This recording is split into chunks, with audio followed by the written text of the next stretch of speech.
Supreme court के justice Mohammad Ali मजहर ने कहा है कि 26वीं तरमीम को पार्लियामेंट या सुप्रीम कोर्ट फैसला ही खत्म कर सकता है। बेंचेस इख्तियारात केस में जस्टिस मोहम्मद अली मजहर ने आईनी बेंच के फैसले से इत्तेफाक करते हुए 20 सफ़ात पर मुश्तमिल नोट जारी कर दिया। नोट में जस्टिस मोहम्मद अली मजहर ने लिखा है कि कवानीन के आईनी होने या ना होने का जायजा सिर्फ आईनी बेंच ले सकता है। किसी रेगुलर बेंच के पास आईनी तशरीह का इख्तियार नहीं। आईनी बेंच ने दुरुस्त तौर पर 2 रुकनी बेंच के हुक्मनामे वापस लिए। उन्होंने नोट में लिखा कि 26वीं तरमीम इस वक्त आइन का हिस्सा है। तरमीम में सब कुछ खुली किताब की तरह वाज़ेह है। हम इस तरमीम पर आंखें और कान बंद नहीं कर सकते। ये दुरुस्त है कि तरमीम चैलेंज हो चुकी और फ्री कैन को नोटिस भी जारी हो चुके हैं। केस फुल कोर्ट में भेजने की दरखास्त का मेरिट्स पर फैसला होगा। जस्टिस मोहम्मद अली मजहर ने कहा कि 26वीं तरमीम को पार्लियामेंट या सुप्रीम कोर्ट फैसला ही खत्म कर सकता है। जब तक ऐसा हो नहीं जाता मामलात इस तरमीम के तहत ही चलेंगे। आईनी तशरीह कम से कम 5 रुकनी आईनी बेंच ही कर सकता है। किसी रेगुलर बेंच को अपने इख्तियारात से तजावुज नहीं करना चाहिए।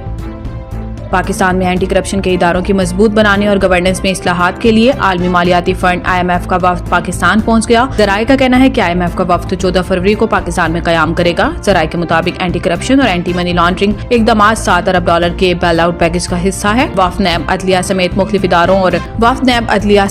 इदारों और वजारतों के हुक्काम से मुलाकातें करेगा। वफ्द की जुडिशल कमीशन और सुप्रीम कोर्ट हुक्काम से भी मुलाकात का इम्कान है। जराये का कहना है कि अदलिया की आजादी और जजों की तैनाती के तरीकेकार पर बातचीत का इम्कान है। मुलाकातों का मकसद कानूनी हुक्मरानी, इंसदाद बदउनवानी और मनी लॉन्ड्रिंग की रोकथाम के लिए इक़दामात का जायजा लेना है।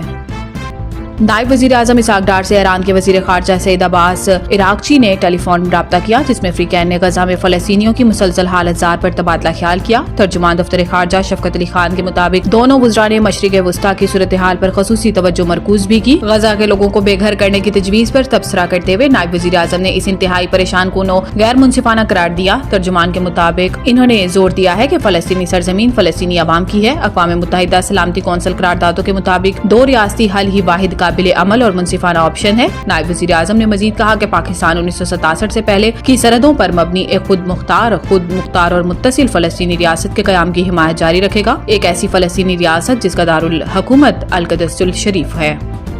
वज़ीर दिफा ख्वाजा आसिफ ने कहा है कि ताकतवर बहरिया समुद्री तिजारत के तहफ़्फ़ुज़ की ज़ामीन है। पाक बहरिया की अमन मशकों के तीसरे रोज कराची में महफूज समंदर खुशहाल मुस्तकबिल के उन्वान से पहले अमन डायलॉग की इफ्तिताही तकरीब मुनक़िद हुई, जिसमें अमन डायलॉग में शरीक ममालिक की बहरी अफ़वाज के चीफ ऑफ नेवल स्टाफ और दीगर ओहदेदारान शरीक हुए, जबकि वज़ीर दिफा ख्वाजा आसिफ तकरीब के मेहमान ख़ुसूसी थे। अमन डायलॉग की इफ्तिताही तकरीब से खिताब करते हुए वज़ीर दिफा ख्वाजा आसिफ का कहना था कि दुनिया बड़ी मुआशी तब्दीलियों से गुजर रही है। तिजारती टैरिफ एक बड़ा चैलेंज बनकर सामने आया है। ये हमारा इज्तिमाई फर्ज है कि समंदरी तिजारत के तहफ़्फ़ुज़ के लिए मुश्तरका कोशिशें करें।